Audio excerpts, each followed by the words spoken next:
Shalom, friends. Welcome to another shiur in Talmud. We're learning Masechet Berachot, Gemara Berachot, blessings.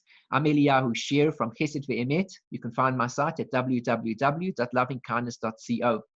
We're currently on Daf Hey Amud Aleph, that's page 5, and we're on the first side of page 5, and we're using the Koren Talmud Bavli written by Rabbi Adin Steinsaltz. And it's a beautiful Gemara, as you can see. We have the text as it appears in the original in the middle column here. And on the right-hand side or the left-hand side, depending on how the page is at that point in time, we have the English translation together with notes. And on the various sides of the page, we have additional information helping us to understand the personalities of the Gemara, the language of the Gemara, halacha, and various other important pieces of information. And one of the things that this Gemara also has is it consists of some very beautiful pictures, photographs, to help us understand the particular topics that we're speaking about that might not necessarily be clear to us, that we just read about and we don't really know what it is. We can see an actual photograph, and a picture is worth 1,000 words. So we're at this point in time in the Gemara where we're dealing with Yissurim, afflictions. And the Gemara is speaking about the idea that God afflicts people for certain reasons. And if a person comes to a stage in his life where he realizes or he thinks to himself that he can't really work out what it is that he's doing wrong, then it could be that his afflictions that are coming to him from God due to God's love of the person. A very strange concept for us to understand in the physical world. It's very difficult to understand a father who simply gives his son a smack or a real smash just because he loves him. Doesn't seem to make any sense. But God's ways are higher than our ways, and we don't always see or understand exactly what is happening at that point in time. Anyway, the Gemara tells us that the truth of the matter is that under certain circumstances, when we experience Yissurim, when we experience afflictions and pains, sometimes when we don't know what it is that we've done wrong, although we should check out, we should examine ourselves and see, is there something that we did do wrong? But nevertheless, if we find that we can't find something, we can often say that perhaps these afflictions are coming to us because they are what's called Yissurin Shel Ahavah, afflictions of love. And so now we continue in the Gemara. I'm just reading back one short line before we continue from where we left off. Omar Rava. So too, Rava said, Omar Rav Sechora. And he said that Rav Sechora said, Omar Rav Huna, that Rav Huna said, Kol she'HaKadosh Baruch Hu chafetz bo. Anybody who, the Holy One, blessed be He, desires him, if Hashem desires this person, He loves the person, He wants the good of the person, medak'o b'yisurim. He afflicts him with afflictions. He pressures him with pains and afflictions. Shene'emar, how do we know that? Because there's a pasuk that says in the book of Yeshaya, V'Hashem chofetz dak'o hecheli, which means to say that Hashem oppresses this person with disease. This is the person that Hashem desires. He affects him. He oppresses him with disease. We don't really understand that, but this is what it says. And if we read the remainder of the verse, it says, to see if his soul would offer itself in guilt, that he might see his children lengthen his days, and that the desire of the Lord might prosper by his hand. This verse illustrates that in whoever God delights, He afflicts with illness. The Gemara continues now. This is where we're leaving off from last week. Yachol, we might think, afilu lo kibla me'ahava, even if a person didn't receive the afflictions with love, which means to say that when God causes the punishment, that the person rebels against God, he's not prepared to accept the punishment, he's angry at God. Talmud Leimar, so the Torah teaches us, im tasim asham nafsho. Therefore it says, if the soul would offer itself in guilt, ma asham leda'as, just as it is that the guilt offering that is offered as a sacrifice has to be done with intention, meaning that you are bringing it for the purpose that you were bringing it for. You don't just bring the offering by accident. Af yisurin, so to afflictions, leda'as, have to be with knowledge, which means to say that a person has to accept the affliction that God is giving to him. And that is when the affliction becomes one of love. That means to say, when the person is affected by a particular pain that God has sent down to him, and he accepts it willingly, and he says, it must be that God knows why I'm going through this, why I must go through this, then that affliction is an affliction of love. But when a person rebels against it, and he doesn't accept the pain that is coming to him, he's angry at it, like probably happens to most people. When we experience pain, we feel anger towards God. This is not really called Yissurin Shel Ahavah. These are not afflictions of love, because we're feeling the pain and we're rebelling against it. We don't want it in our lives. Of course, that would probably be the majority of people. When a person is afflicted with some sort of discomfort in his life, he becomes angry towards God. Why is God doing this to me? Well, if a person turns around and is able to accept it, it is a Yissurin Shel Ahavah. It's an affliction of love. Then there is a teamwork going on here. There is a connection that is made between God and this person. Then the Gemara continues. Ve'im kiblam. If a person accepts them, he accepts the punishment, the affliction, the difficulty, the strain that he's going through, the suffering. Masacharo. What is his reward? Yire zera yarich yomim. According to the pasuk, as the end of the verse taught us, as we read above, he will see seed with length of days, which means to say that apparently, according to this pasuk, he'll be blessed with children, and the children will have length of days, and they will have children, and so on and so forth. V'lo ot, not only this, ele shetalmudu miskayem b'yado, but the study of Torah that he does will continue to remain with him, which means he'll be successful with his Torah studies. This is a reward for accepting the afflictions of love that God gives over to a person. Shene'emar, how do we know that? Because the verse says, that's the way of the Gemara. The Gemara makes a statement, and then it needs to back itself up. It can't just make the statement. So the proof of that is the following. V'chefetz Hashem b'yado yitzlach, which means to say that the purpose of the desire of God is that with regards to the Torah, the revelation of God's will, that it might prosper in his hand. So we see over here that when a person accepts the afflictions with love, that God will make him prosper in his Torah studies. It's a very interesting idea. We have an idea that, for example, a person could read a page of Gemara or something in Halacha or a Midrash or anything in Torah, and he never gets to understand it. He goes through it 10 times, 20 times, 30 times. He's still struggling. He can't grasp it. And another person comes along and he reads through it once and he grasps it. He understands it. It's meaningful to him. It makes an impression. He never forgets it, and he's successful with what he learns. This is what we mean. That God can bless a person, that when he is studying Torah, that as he studies it, immediately it has an effect and he understands it. He knows how to grow with it. It makes a difference in his life compared to the person who spends his life sitting and learning and learning and learning, and he never seems to progress. He never seems to understand what it is that he's doing. So when a person accepts these afflictions, God gives him like a double reward, because it's not only now that he has to go through this hardship that God is putting him through, and God will certainly grant him his reward afterwards, but in addition to that, when he studies Torah, the Torah will be easy for him to understand, and he will be able to grow with it. It will become a part of him. He'll be able to remember it. He'll become like a never-ending flowing fountain, a fountain that flows with water and continues to go on and on, never-ending. The Gemara continues. Pligiba, Rabbi Yaakov Bar Idi. Rabbi Yaakov Bar Idi, Rabbi Acha Bar Chanina, and Rabbi Acha Bar Chanina have an argument. Chad Amar, one of them says the following: Eluhem Yissurin Shel Ahavah.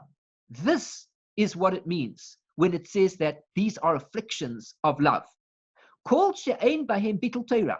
As long as there is no bitul Torah, which means that there is no, as he translates, dereliction of Torah study, which means he doesn't have to stop studying Torah. If a person is afflicted with a particular pain, he might come to stop himself from studying Torah because he's not well. He'll lie down in his bed, he'll rest, he'll close his eyes, and as a result, he'll waste his time, so to speak, and he'll be unable to study the Torah because he's sick. As a result of his sickness, he loses out on the opportunity to study Torah.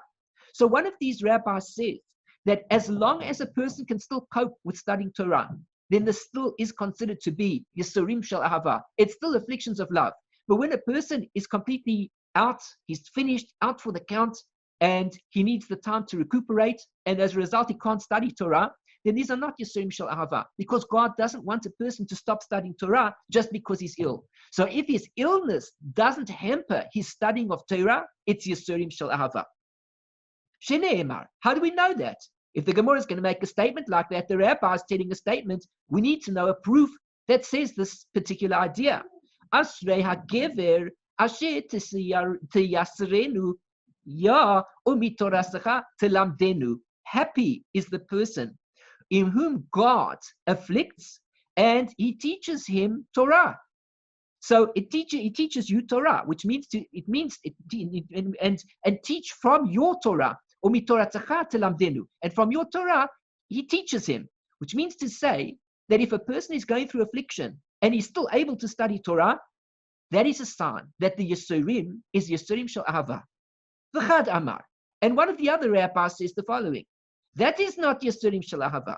Yissurin Shel Ahavah is the following. Elu hein Yissurin Shel Ahavah. These are afflictions of love.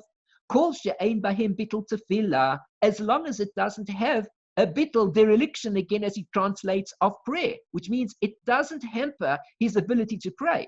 If it hampers his ability to pray because he's so sick and he's lying in his bed and he's sleeping and he's got a headache and he can't concentrate on anything, then that is no longer Yissurin Shel Ahavah. It's not love, because the person is unable to get on with the day. He just lies in bed hoping that the sickness will leave him. Well, that surely isn't an affliction of love. Shene'emar. How do we know that? Because the verse says the following: Baruch Elohim asher lo esir tefilasi v'chasto meiti. Blessed is Elohim, which is referring to the attributes of God in his aspect of judgment, and that he does not remove my prayer and his kindness from me, which means to say, if God is going to afflict a person through the attribute of judgment, and yet the person is still going to be able to daven, and because God will still have kindness towards him, so nevertheless we see that that must be Yissurin Shel Ahavah. Despite his suffering, the afflicted is still capable of praying to God. Omalahu Rabbi Abba bereid Rabbi Chia bar Abba. So Rabbi Abba, the son of Rabbi Chia, the son of Abba, said to them, Hachi Omar, this is what Rabbi Chia bar Abba, Omar Rabbi Yochanan, this is what Rabbi Chia, the son of Abba, said, that Rabbi Yochanan said, Elu va'elu Yissurin Shel Ahavah hein. These and those are both the forms of afflictions of love. Shene'emar, how do we know that? Because it says, Ki es asher yehav Hashem yochiach, that whoever Hashem loves, he rebukes. Which means to say, it doesn't make a difference. The bottom line is as follows. Whichever level we're talking about, the level of the dereliction, the study of Torah, and those that cause the dereliction in the recitation of prayer are afflictions of love.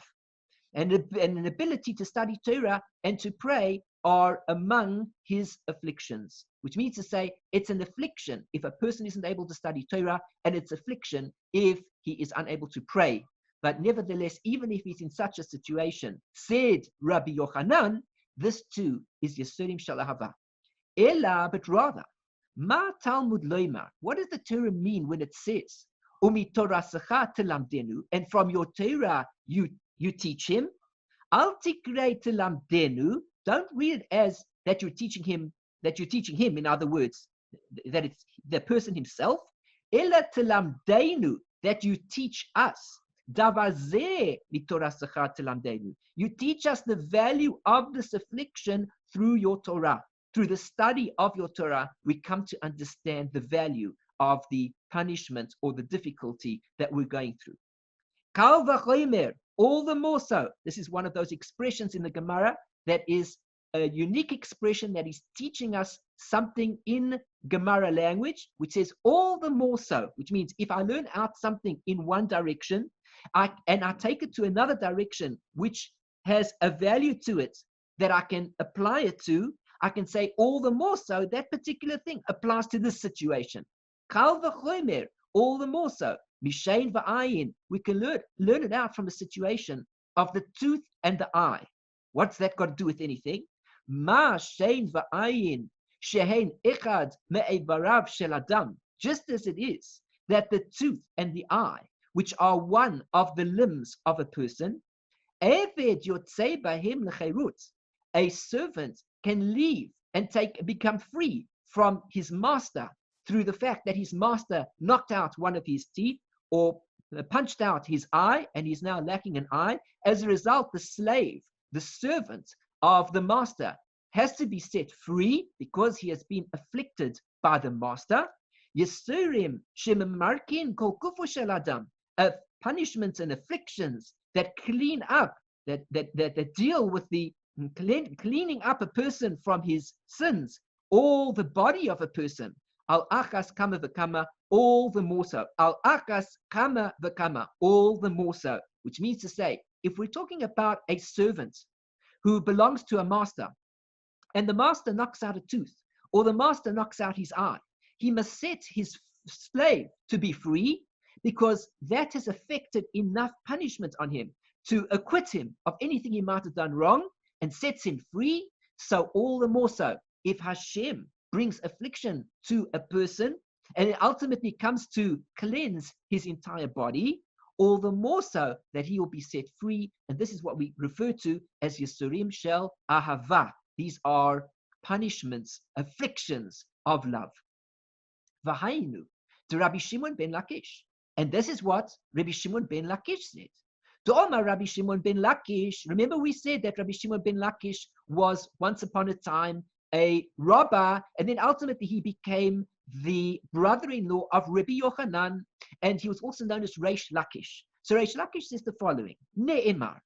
The verse says, bris, the word covenant, b'melach, with regards to salt. V'ne'emar, and in another place, it also says bris, the word covenant, b'yissurim, with afflictions. So we see over here, we can equate the two. If we see the word bris, which refers to covenant, and it appears with regards to salt, and then we see again the word bris, which is covenant, and it appears with regards to afflictions. So we can equate the two, and we can learn out something from the one that we can learn out from the other. Ne'emar, it says bris b'melach, with regards to salt, the word bris is used, which means covenant. Tiksef, because the pasuk says, v'lo tashbish melach bris. Do not let the salt of the covenant rest, which means to say that when one offers an offering in the Beis HaMikdash, one may not offer the offering unless it is it combined together with some salt. There must be salt with every offering. You may not exclude the salt from the offering. V'ne'emar, and it also says bris b'yissurim. The word bris, which means covenant, is also mentioned with regards to afflictions. Because it says Eile divrei habris, these are the words of the covenant, and here it's referring to afflictions.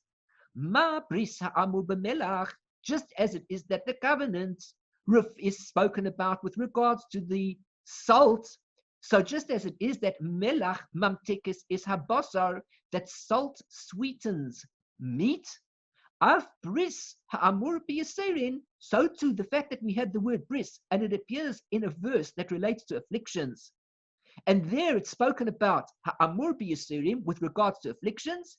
Yissurim memarkin kol avonosav shel adam. Afflictions cleanse all the sins of a person. Just as the salt makes the meat sweet, so too does the Yissurim, the afflictions, sweeten, so to speak, the sins of a person. And this is indeed how we often speak of the idea. Whenever a person is going through difficulties, one of the expressions that the Kabbalists use, the Mekubalim, is that we speak about the idea of sweetening judgments.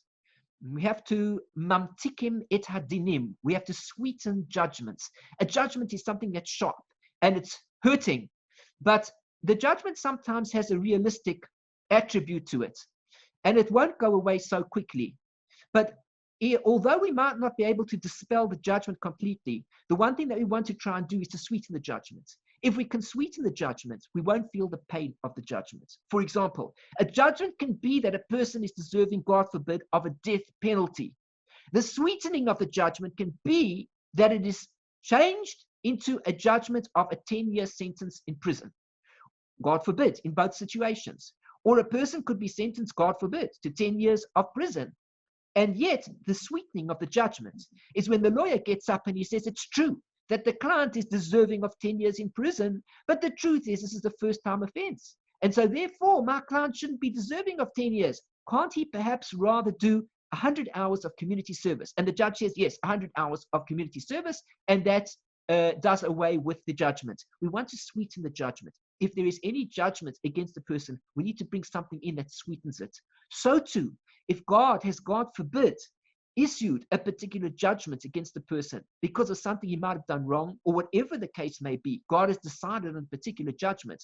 What we need is the sweetness. And the sweetness is what we're speaking about over here, that there are certain times that we come across this idea of Yissurin Shel Ahavah. There is an affliction of love. It's a sweetening. It's like salt. Salt onto the meat sweetens the meat. It gives the meat a better taste, and it makes the meat edible. So too, even though the Yissurim are tough, when it's sweetened with God's blessing, in other words, the hidden love that hides behind it, then there is the ability to cope with it, and there is a sweetness and a goodness even to the affliction that one is experiencing at that point in time.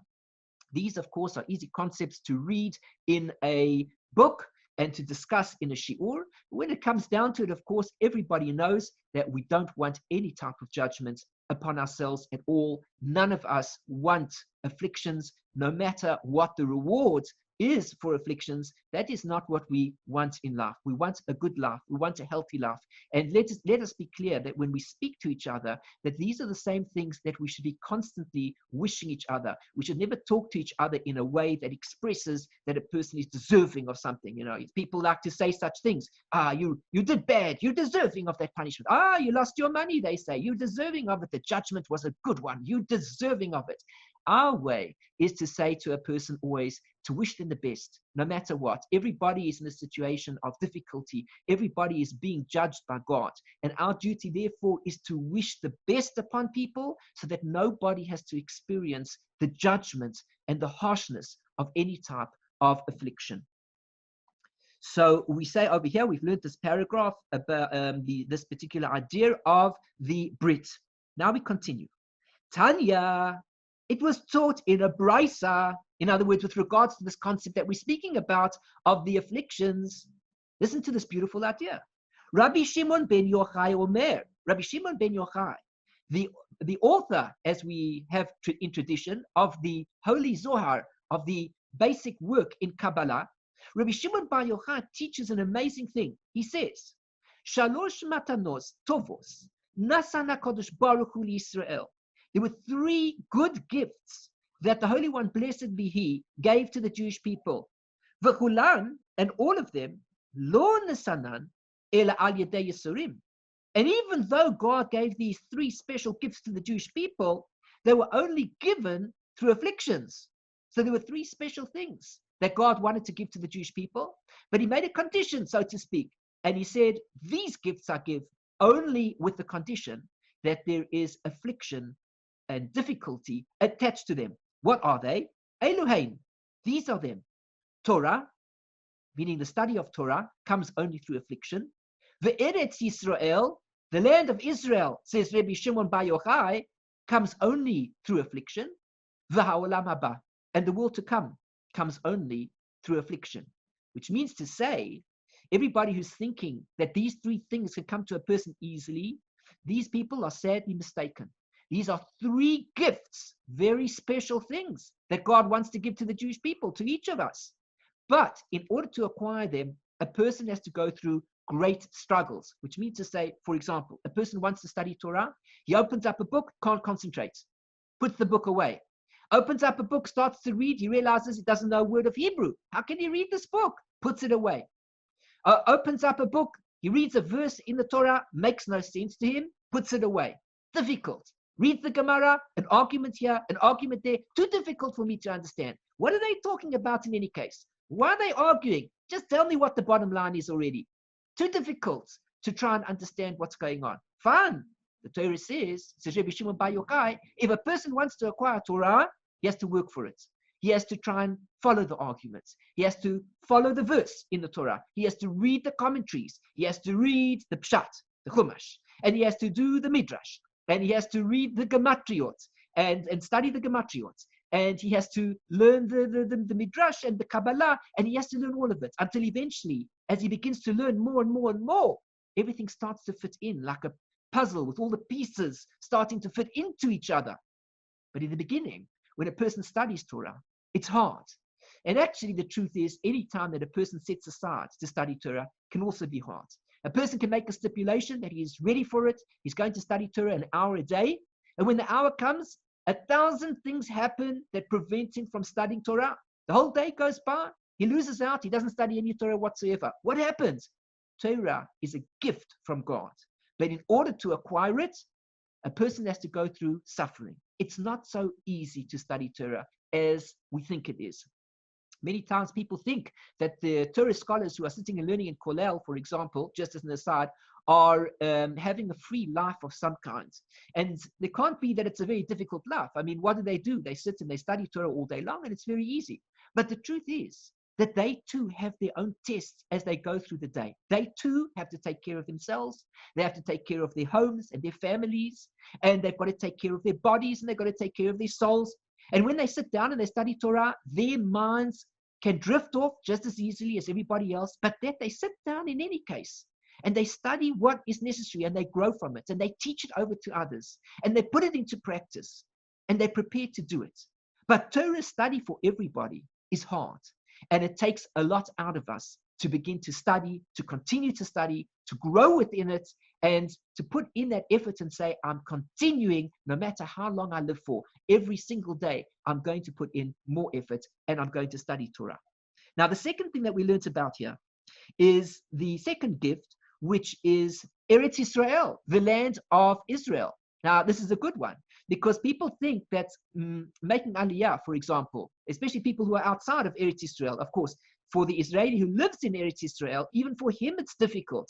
But he might feel he's adjusted to life here easier because for him, he already lives here. He's used to things. He's used to the language. He's used to the style of how things work in Israel and so on and so forth. But especially for a person who's making Aliyah, let's be clear, acquiring the land of Israel is very hard. So people say today, for example, it's very easy to acquire the land of Israel. You go to the Jewish agency, whoever's attending to it, they set you up with a ticket. Perhaps they give you a free ticket. You get onto the plane, you arrive here, welcome, welcome. The flag of Israel is waving about, lots of people there to greet one, etc., etc. It looks like acquiring Eretz Yisrael is easy. Then one gets into a taxi, gets taken to some Merkaz Klita, perhaps an absorption center, or perhaps he has an apartment, and he thinks life is easy until life begins. And then he realizes he's dealing with politics, he's dealing with red tape, bureaucracy, he's dealing with how to change his driver's license, how to get his passport, how to get his identity document, how to join a medical aid, how to deal with whatever it is that he needs to deal with. And as he goes through each of these levels, he almost falls apart. He can't imagine how he'll ever get through it. And it's almost like a lifetime of activity to work through. It doesn't happen in the first week and the first month and the first year. Sometimes it takes 10 years and 20 years and sometimes longer. I might be mistaken, but I think that it was the Baba Sali who made the following comments about the Rabbi Yisrael Abu Chatzira, who made the comments about acquiring Eretz Yisrael, and that people thought that acquiring Eretz Yisrael today was far easier than in the old days. Well, in the old days, when people used to travel to Eretz Yisrael, it was really a hard task to acquire Eretz Yisrael. Because according to him, he said they would have to get on ships, and they would have to travel by donkey, and what about food supplies, and all the difficulties involved in actually traveling to finally get to the land of Israel and be able to settle here. That in itself was a tremendous test. So by the time they came to Eretz Yisrael, they were so much in love with everything that it became a lot easier for them to adjust to the land of Israel. But today, it works the opposite. People get onto an airplane, they arrive, and they think that it's all going to be easy. It's so easy to make Aliyah. But when they arrive, after a week, and after a day, and after a month, life is difficult. And they're trying to adjust to everything. And they can't manage it. And they don't know what to do. and there's tears and difficulties. Who to contact? Who will help? How do I get through? How do I get work? Who's going to pay me? All of a sudden, the person finds himself in that situation and he doesn't know what to do. Rabbi Shimon Bar Yochai, the author of the Zohar, says that acquiring the land of Eretz Yisrael can only be done through Yissurin. When we go through the difficulties, we should know we're on the right track. For some reason, the special gift that God has given the Jewish people to live in the land of Israel is a gift that takes tremendous effort to acquire it, just like the study of Torah. And the third thing is Olam HaBa, the world to come. Just as it is hard to acquire Torah knowledge, how will I ever finish all of the Talmud? How will I even get to the Tanakh, the Mishnayot? How will I get to the Midrashim? How will I learn the beautiful books of the Sodot HaTorah, the secrets of the Torah? How will I ever accomplish these things? It's such a hard task. How will I get to Eretz Yisrael? How will I live the spiritual life in this beautiful land? How will I acquire the world to come? Just as it is hard for Torah, and just as it is hard for acquiring the land of Israel, so too we can take that same lesson and apply it to acquiring the world to come. Acquiring the world to come is a difficult task. It involves our full effort, our full concentration to be able to involve ourselves in Torah study in this world, in acts of kindness, in growing ourselves, in helping others, in connecting with God through meditation, through prayer, and various other things, and of course, through fulfilling all the 613 mitzvot of the Torah. This is what will ultimately bring us into Olam HaBa. This is not an easy task for anybody. And so Rabbi Shimon Bar Yochai points out clearly three things that are extremely difficult to acquire. They are only acquired through Yissurim, through effort, through afflictions, and through suffering. The Gemara continues. Torah minayin. How do we know that Torah can only be acquired? Through hardship and suffering. Shenema, because the pasuk says, Ashrei hagever, asher tiyasrenu ya, umitorascha telamdenu. Happy is the person whom God afflicts, and from your Torah you teach him. Which means to say there's affliction. God, you are afflicting the person through Torah. Torah equals the count of affliction. Affliction equals count of Torah. The two are connected. Torah only comes to a person through affliction. Eretz Yisrael, how do we know that Eretz Yisrael is acquired through suffering? Diksiv, because the pasuk says, Ki ka'asher yiyaser ish es beno, Hashem elokecha miyasreka. Because just as a man afflicts his son, Hashem, your God, is afflicting you. Ukesiv pasrei. What is that going to do with Eretz Yisrael? Because it's written afterwards, it says in the same, just afterwards in this verse, it says, Ki Hashem elokecha meviacha el eretz tova. That Hashem, your God, is bringing you to a good land. Which means to say what? There is this aspect of affliction, and through the affliction, just as the father afflicts the son, God is afflicting you, or us, in other words, as the pasuk says, you, meaning us. Because how do we know that? How does he afflict us? To what degree? Then he brings us into the land. The land comes after the affliction. Olam HaBa. How do we know that acquiring the world to come can only be acquired through Yissurim, through afflictions? Tiksiv, because the pasuk says, Ki ner mitzvah Torah or v'derech chaim tochachot musar. Because a candle, the mitzvah is a candle, and the Torah is light, and the path of life, what's the path of life? Meaning Olam HaBa, tochachot musar, comes through reproofs of instruction. Musar refers to that aspect of ethical work, and tochachot is a type of rebuke, hardship. So we see from this pasuk that inheriting the world to come comes only through this hardship of this ethical rebuke and hard work. Now, before we continue, let us just read these notes over here on the side. The background. One said, we learned at the beginning of the Gemara this concept of chad amar v'chad amar. One rabbi says this and another rabbi says that. What does that mean? This expression is used when a debate between two sages is cited, and it is not known which opinion was held by which of the sages.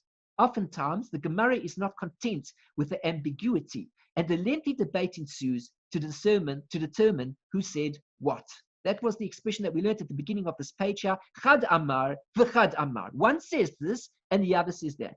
Now, also, we learned another time later on where we said, Al Tikrei. Don't read something in this way, but rather read it in another way. We said, don't read it in terms of that God is teaching him, but that God teaches us. That's how we learned the expression. This method of homiletic interpretation does not imply that one should literally alter the way a particular verse is read. Rather, it is a method employed to understanding a verse differently in order to shed new light on its meaning.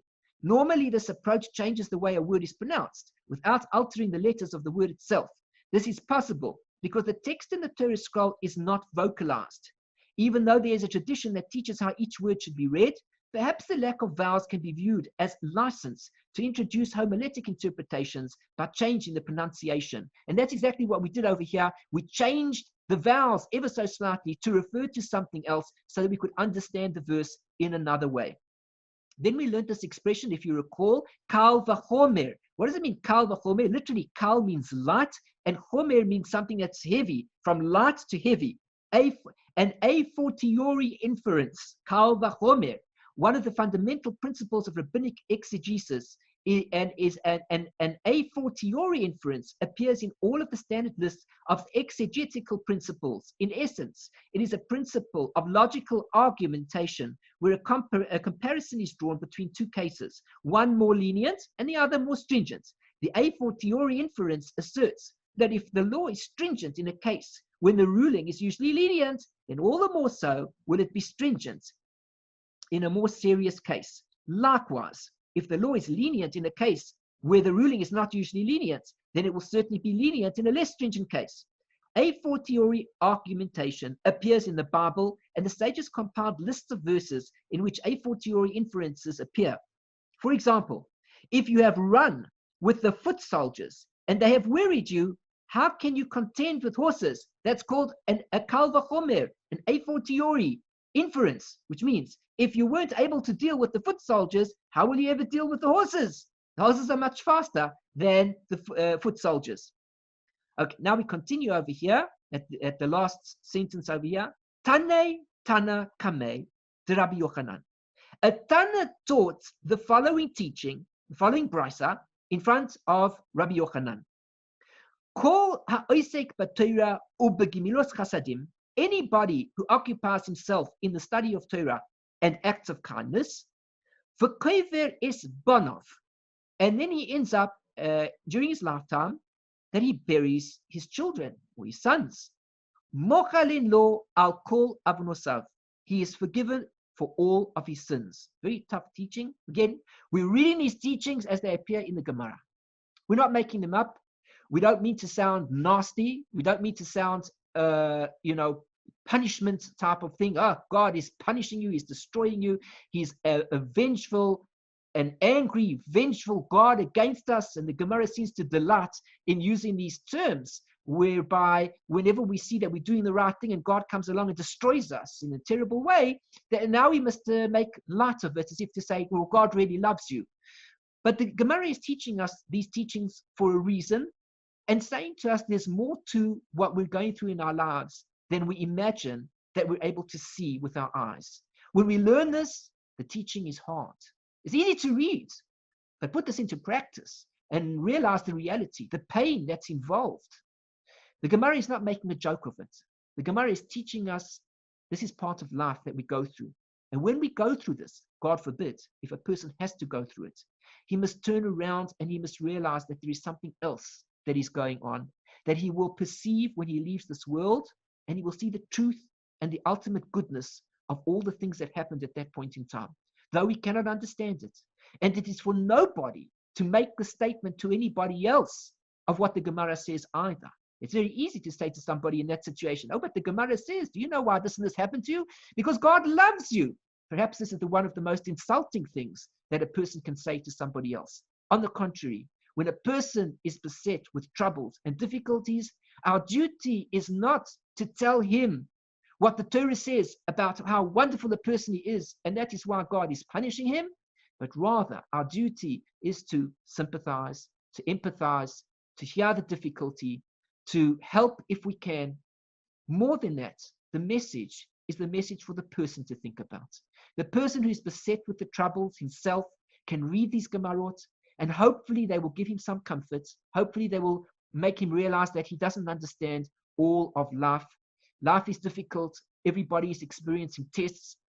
And therefore, when something like this happens to him, God forbid, he can turn to the Gemara himself. He can read the words, and Bezrat Hashem, they can help him through his difficulty. They can help him come to see something more, and he can deal and be comforted from the words of Torah that God is not vengeful and angry, wanting to destroy him, but something will be seen. It will be seen at a later stage when his soul leaves the body, that he will understand the ultimate reason for all the difficulties he went through. But it is not for us to tell him the particular Tanna, the teaching, the Baraita, the Tosefta. Oh, don't you know that Tosefta says such and such? And God loves you. And don't you know that the Baraita says such and such? Look it up on Berachot. Daf Hey, Amud Aleph. God really loves you because that's what happened to you. Our duty is not to tell that person these Baraitas. These Baraitas are for the person to read himself, and hopefully he can be comforted from it. Our duty is to comfort the person and to help the person through the difficulty that they are experiencing. Later on, when he leaves this world, he will see the truth and he will understand it, and it is his test, and it is his life, and it is something that he himself will go through and experience. Now here we see a Tanna taught before Rabbi Yochanan. What does this expression mean? Tanna kame de Rabbi Yochanan, and a Tanna taught before Rabbi Yochanan. What does it mean? This expression describes a situation where a Baraita was recited in the presence of the head of the academy or study hall, and the latter offered his comments on it. This Tanna is not one of the stages of the Mishnah. And the stages of the Mishnah are called the Tannaim. But when we read in the Gemara and we say that a Tanna taught in front of so-and-so, we don't mean to say necessarily that it was one of the stages of the Mishnah. Rather, this title refers to the later development in use of the term. A person with broad knowledge of Tanniatic statements and Mishnayot. Despite this knowledge, this person was not considered to be one of the sages because he was unable to resolve difficult issues that arose in the text that he recited. The Tanna would recite the material in the presence of one of the sages who would assess its accuracy and either confirm it or, if need be, correct it. So we see over here, I'm just reading it one more time. Tanna kame de Rabbi Yochanan. This Tanna came along and he taught in front of Rabbi Yochanan. Kol ha'osek b'Torah over gemilos chasadim. Anybody whose life is all about Torah study and doing good deeds. He's a good guy. He's doing the right thing. Look what he does with his life. Is he bringing harm to people? He sits in the base midrash and he studies Torah all day. What does he do afterwards? He goes and he gives charity. He helps people. The people can't cross the road properly. Let's say an elderly lady, she can't make it across the road. And he walks across the road together with her and he puts his hand out, tells the car, stop, please. I'm walking across the road with this elderly lady. Make sure that she gets to the other side, or an elderly gentleman. It makes no difference. Or whatever the situation is, he's involved in acts of kindness, some charity here, good deeds there, etc. But on top of that, unfortunately, a terrible thing happened to him. V'kover es banav. He buried his children, which means he lost his children in his lifetime. Moichlin lo al kol avonosav. The Gemara says that he will be forgiven for all of his sins. We're talking about Yissurim. We're talking about afflictions, Yissurin Shel Ahavah, afflictions of love. And the Gemara comes with a powerful statement, just a few words, something that we just can't understand whatsoever, and says to us that if this person is doing good, and yet God still affected him in such a horrendous manner, we should know that he has been forgiven from all of his sins. You'll see over here that we're now on Daf Hey Amud Base. We're now on the second side of page 5. Omalei Rabbi Yochanan. Rabbi Yochanan said back to him, remember this is the Tanna who's coming along and he wants to teach his teaching in front of Rabbi Yochanan. He didn't know who he was talking to. Rabbi Yochanan, as we're going to learn in a moment, himself went through a great difficulty, as we're going to see. The Tanna probably didn't realize what was going on here. But Rabbi Yochanan answers him back and he says the following. Bishlama, all well and good, all is well. Torah ugumilos chasadim. If we say that a person is involved in Torah study and in kadits, diksiv, because it's written, bechesed ve'emes yechu paravon. Through chesed ve'emes, which is the name of our organization, through chesed ve'emes, through kindness and truth, yechu paravon, sin shall be atoned. Which means to say, when a person is involved in kindness and truth, then the sin that he's involved in will be atoned for. If he changes his ways, and instead of involving himself in all the aveiros that he was doing before, he changes his lifestyle around and he occupies himself with kindness and truth in everything he does. Truth. This is a very powerful mitzvah to acquire, to be a truthful person in all circumstances. There was once a certain thief and a gangster, and his whole life was spent doing all these terrible actions of bad things to people, stealing, murdering, all sorts of terrible things. And one day he wanted to do Teshuvah. So he went to the rabbi and he asked the rabbi, what should I do to do Teshuvah? The rabbi told him, don't lie. So he thought to himself, don't lie.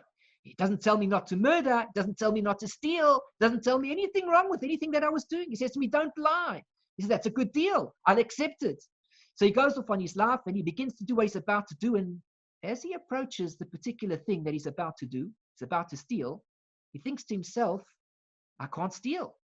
Why not? He thinks, because if they catch me at any point in time, even if they don't know that it was me, or anybody comes to ask me and they say, do you know anything about this theft? Do you know anything about this murder? I'll have to tell the truth. And when I have to tell the truth, I'll identify myself and I'll be in trouble. So therefore, the rabbi was clever, he was smart, and he told him the thing that he needed to do was to be honest. So long as you don't lie, you're already on the right track to doing Teshuvah. Many people are involved in all sorts of lies all day long, fooling people left, right, and center in all the activities that they involve themselves through in the day. And as a result, the lying leads to theft and hurt and all sorts of things against people. When a person is involved in truth, he immediately brings himself out of that entire arena of everything that goes on with the side of evil. Because once he is unable to lie and he must tell the truth, he will be forced to go along a path of goodness and kindness. Now, the other point that Rabbi Yochanan said is that we said with kindness and truth. So there are 2 points. One, he needs to be kind. And 2, he needs to be truthful. Chesed. What exactly is chesed? Zo gemilos chasadim. This is acts of kindness. That's the first thing a person has to do. You've got to be a kind person. A person who wants to atone for the sins that he did wrong needs to do acts of kindness to other people. Whereas before he might have hurt people, he now needs to do acts of kindness. And that is the teshuvah for what he did wrong. Shene'emar, because the pasuk says, Roidev tzedakah v'chesed, yimtzeh chaim tzedakah v'kavod. A person who pursues righteousness and kindness, he will find life, righteousness, and honor. So we see over here that once a person is on the right path of tzedakah, which is charity, righteousness, and chesed, which is kindness, this person will find life and righteousness and charity, whatever we want to translate it as, and honor. He gets everything. Emet, truth. How do we know that truth also atones for? What is this truth about? Zohar Torah. Truth refers to Torah. Whenever we speak about the idea of chesed ve'emet, chesed that refers to the mitzvot, acts of kindness. Emes refers to Torah. How do we know? Shene'emar, because it says in the pasuk, emes kanei v'al timkor.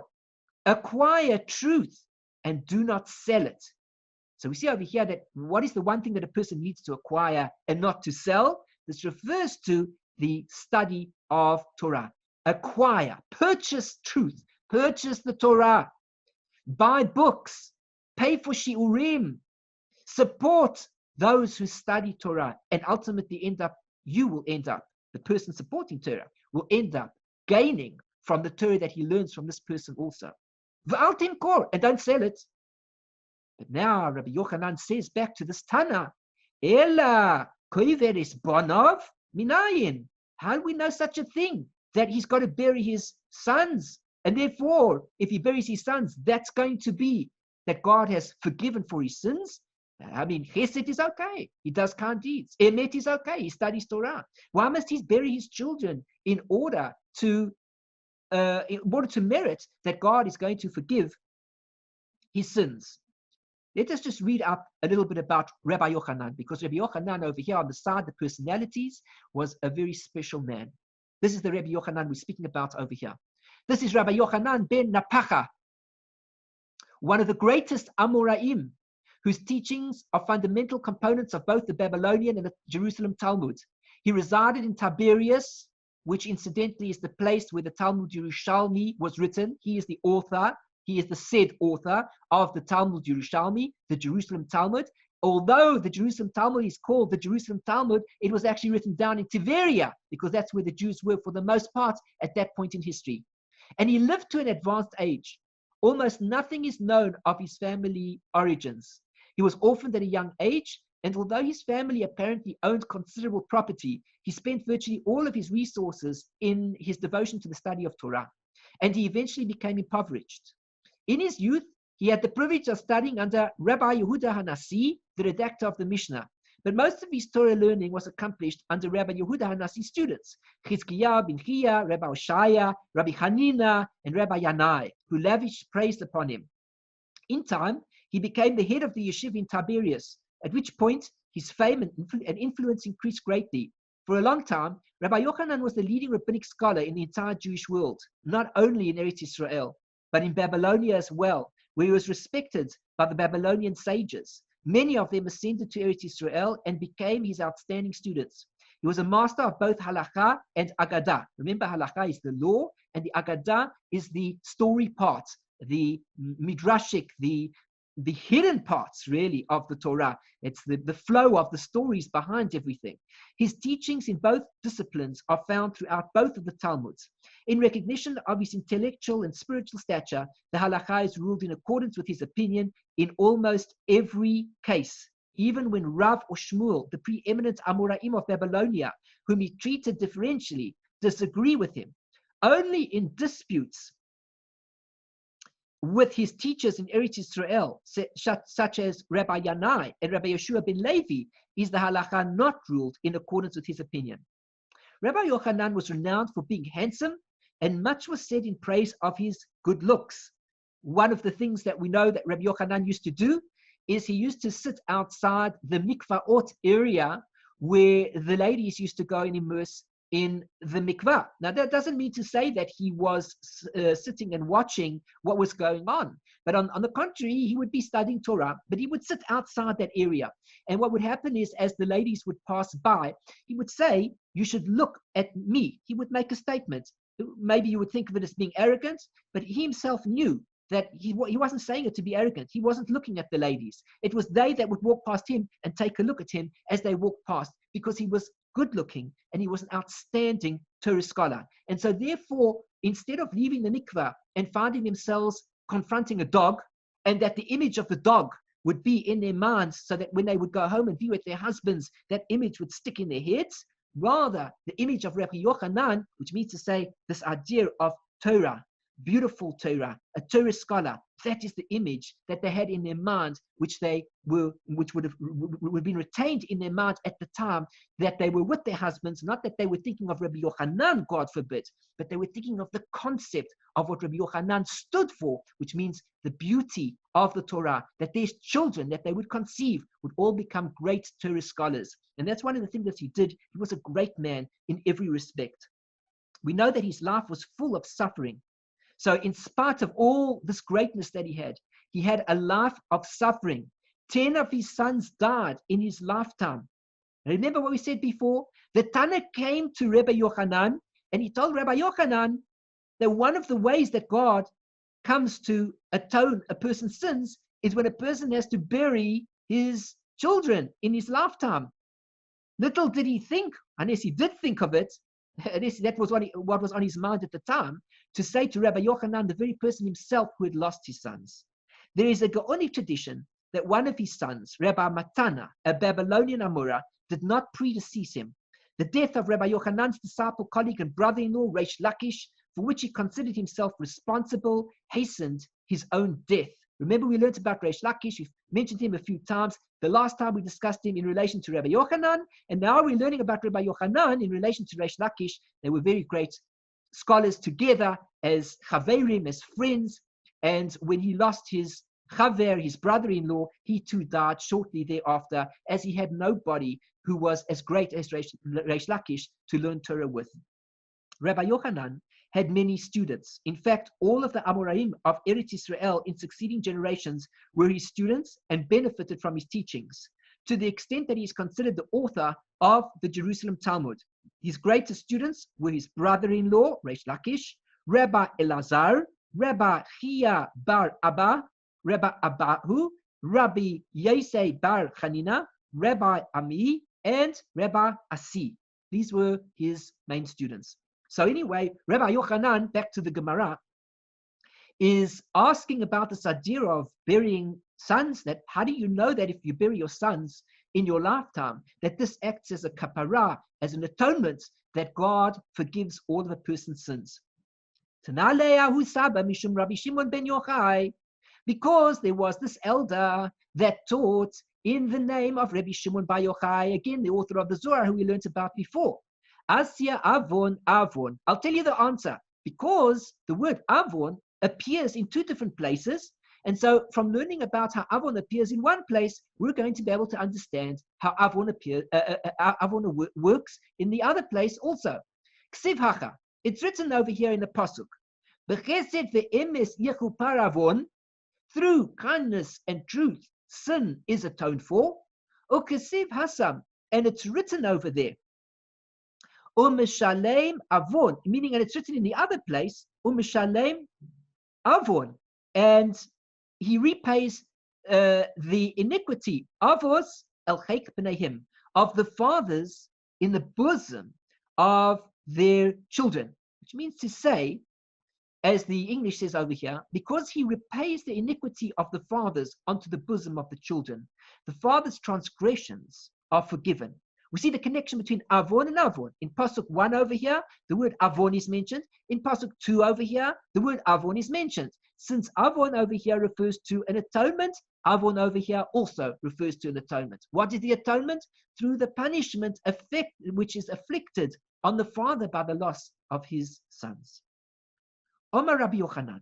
Rabbi Yochanan says, Negaim ubanim einan Yissurin Shel Ahavah. Rabbi Yochanan puts his foot down, and he says that leprosy and children are not afflictions of love. What exactly is leprosy? We read here in the note.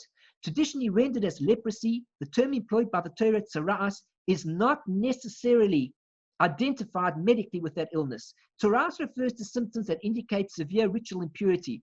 The laws governing these symptoms are detailed in length in Leviticus chapters 13 to 15 and in the Mishnah, Tractate Negaim. There can be leprosy of skin, of hair, of articles of clothing, and of houses. When a symptom appears, it is examined by a priest. Only a priest may determine whether to quarantine the affected person for a certain period or to declare immediately that the symptom is or is not leprosy. Leprosy is a primary source of ritual impurity. It is particularly severe in that it imparts ritual impurity to objects found in the same enclosure with it, as in the case of ritual impurity imparted by corpses. A person afflicted with leprosy is banished from the camp of Israel and must live alone until his affliction is cured. A garment affected by leprosy is burnt, and a contaminated house is entirely destroyed, with its rubble thrown into a ritually impure place. A cured leper undergoes a ceremony outside the city and a special purification ceremony in the temple. He must offer special sacrifices as part of his purification process. So this means to say over here that Rabbi Yochanan believes that there are two definite things that are not included within the concept of afflictions of love. These two things are leprosy. Leprosy is not an affliction of love. It has to do with a much stronger idea, but we cannot include it within afflictions of love. And also the loss of one's children can also not be in the category of afflictions of love. How can a person say that having lost a child is in the category of an affliction of love. What type of a statement is that? Now the Gemara will continue and discuss more about these aspects, the leprosy and the loss of children, God forbid. And we will come to a conclusion ultimately as to whether or not the loss of children and the Negaim are indeed afflictions of love or not. So we've reached the end of this shiur.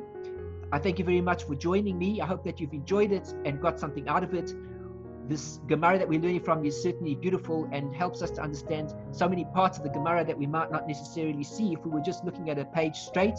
And we also take things at a slightly slower pace in order to discuss the various parts of the Gemara in the hope of learning from it and growing from it, as opposed to the idea of just completing the page, which is really the aim that I'm trying to get at by giving the shiur in this way, even though it takes longer. I'm Eliyahu Shir, and my site in Chesed ve'emet is www.lovingkindness.co. If you have enjoyed this shiur and got something out of it, please like my video and subscribe to my channel, make a positive comment, and feel free to be in touch with me. Be free to be partner with us, check out what we're doing, become a partner in the activities that we're involved in. There's a lot going on and we really need your support. So please do come on board and assist us if you're able to, so that we can do more in the realms of Torah and kindness, which we really want to do more of. Thanks a lot for this shiur, for joining me, and I look forward to another shiur and being in touch with you soon. I wish you everything of the best. Shalom, shalom. Bye-bye.